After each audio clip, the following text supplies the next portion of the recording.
feeling to myself all the way home.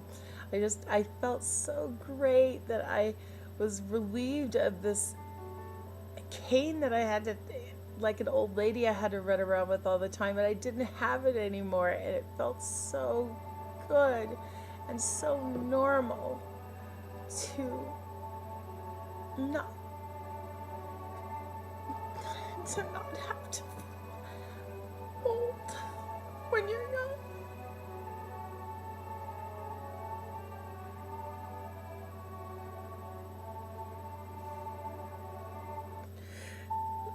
I've had ups and I've had downs, but I'll never forget that day because I realized at that point that Tysabri really did work for me, and I've been caneless ever since. The only time I ever use a cane is when I'm in really high heels and my husband's worried I'm going to hurt myself because I love high heels. And after I gave up my cane, I went out and bought the most beautiful wedges. They're wedges though, for safety. Wedges, high heels, and show off that I can walk in them again.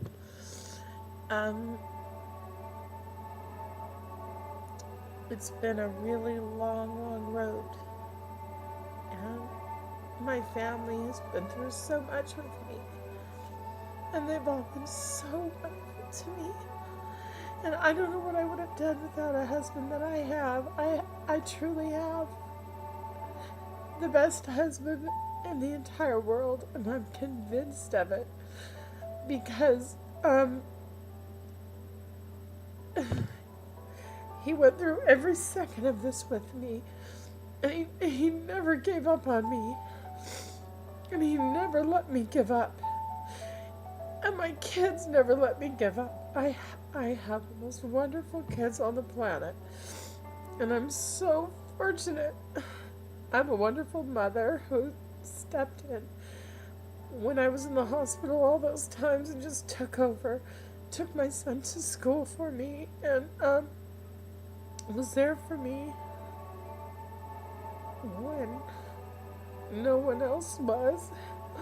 When you're diagnosed with a disease like this, you find a lot of people get scared and they don't want to be around you anymore.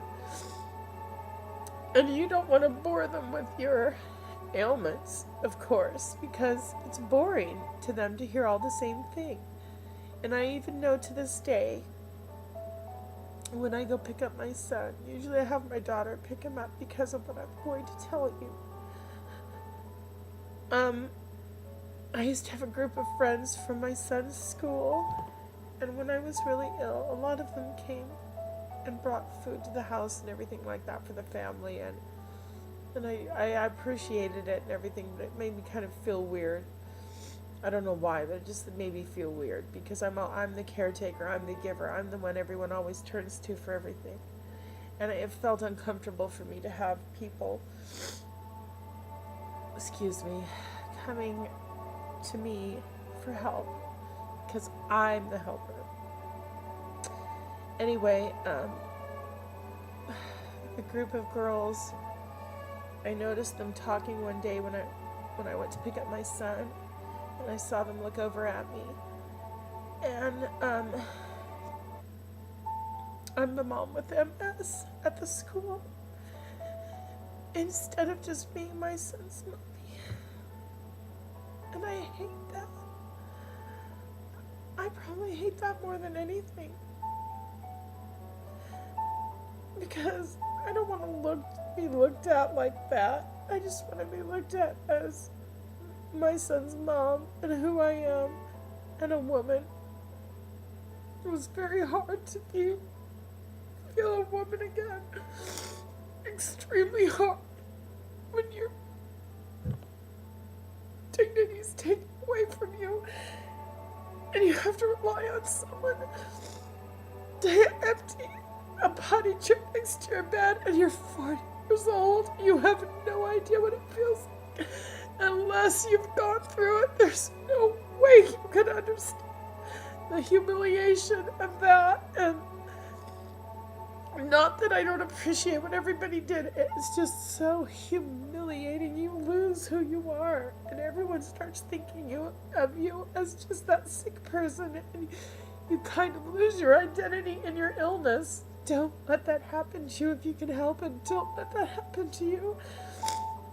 I don't have an answer for that, though. I can't even give you a tip on how not to let that happen to you, because it happened to me and I couldn't stop it. People want to care about you and they want to do a lot for you, and sometimes they do too much for you, and it makes you feel ill. You don't want to feel ill, you want to feel well and normal. I just wanted to feel normal. I mean, I didn't, when I went out without my cane and people didn't know that I have MS, they don't know. I could just go to the store, I could go here, go there, and they don't know unless I tell them or have my cane with me, in which case someone always says to me, "You look so good, you look so healthy, why do you have a cane?" I've even had old people come to me when I park in the handicap parking because I'm trying to conserve my energy. And I've had old people come up to me and say to, or even from afar, not right up to me, but afar from me, like, "You know, I needed that spot." And one day it just came out of me. I couldn't control myself. And I said, "You know what? If you take my MS, you can have this spot, okay?" I was so upset. It blew my mind. People can be cruel. When they don't understand.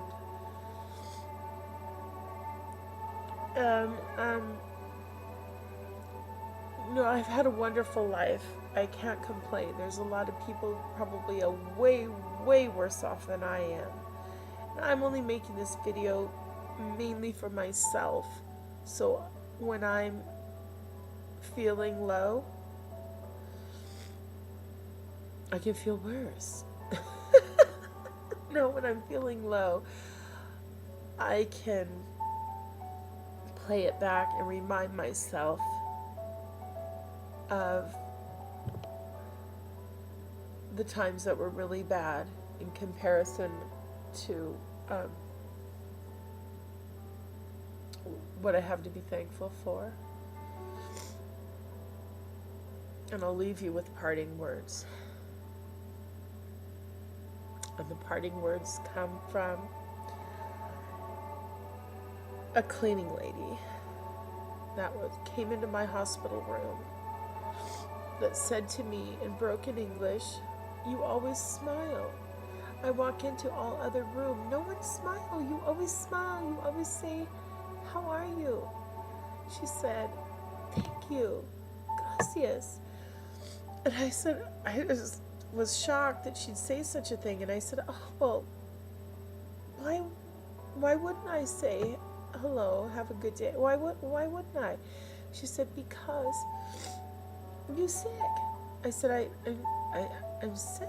I said, "That's true, but you know, it's just my personality, the way I am. I love people." I smiled. And she walked over to the bed and she said, "I tell you something." I said, "Okay." She said, "I have a very rough life." She said, "But I tell you something. When your babies come to you," she's meaning children, that's just the way she's, and they say, 'Oh, poor mommy,' you say, 'No, not poor mommy. No, you don't say poor mommy. You say, 'Oh, mommy, fine, I'm fine. And you fight. You never give up. You fight." And I remember her throwing her fists in the air and saying, "You fight. Never give up. Never give up." And when your friends and some of your family say to you, "Oh, poor Teresa, you're so sick," you remind yourself they really don't care. They really don't. They don't know, and they will never care the way you do. So don't expect it. In other words, they not mean it. You remember, they don't mean it. So you fight, and never,